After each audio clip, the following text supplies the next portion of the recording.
இயேசுவின் அன்பு. கிறிஸ்து இயேசுவின் நாமத்தினாலே உங்களுக்கு அன்பின் வாழ்த்துக்கள்.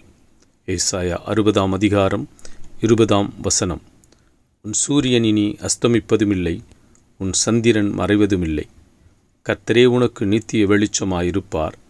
உன் துக்க நாட்கள் முடிந்து போம். பிரியமானவர்களே, உன் துக்க நாட்கள் முடிந்து போனது என்று கர்த்தர் என்று உனக்கு வாக்கு பண்ணுகிறார்.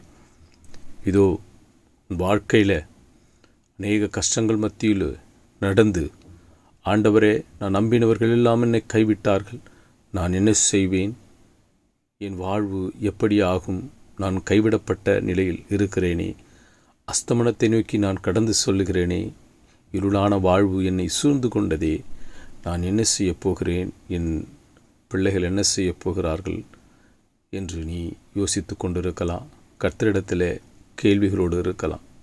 கர்த்தர் உன்னை குறித்து சொல்லுகிறார், உன் சூரியன் இனி அஸ்தமிப்பது இல்லை. கர்த்தர் உனக்கு நித்திய வெளிச்சமாய் இருப்பார். கர்த்தர் உனக்கு வெளிச்சத்தை கொடுக்கிறார். அவர் உன்னை பிரகாசிக்கிற சுடராய் எழும்பி பிரகாசிக்க பண்ண வல்லவராயிருக்கிறார். இதோ உனக்கு வெளிச்சமும் உனக்கு பாக்கியமும் நன்மையும் உண்டாகும். அவரே உனக்கு நிழலாக, அவரே உனக்கு மறைவிடமாக இருப்பார். இதோ உன் சந்திரன் மறைவதும் இல்லை.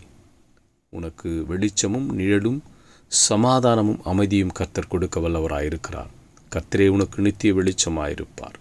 உன் துக்க நாட்கள் முடிந்து போனது. நீ நம்பினவர்கள் கைவிட்டாலும் கர்த்தர் உன்னோடு கூட இருக்கிறார். அவர் உன் கரங்களை பிடித்து தூக்கி வெளிச்சத்தை கொடுத்து உன் வாழ்வை துளிரப் பண்ணி உன்னை உயர்த்தி ஆசீர்வதிப்பார். ஆமேன்.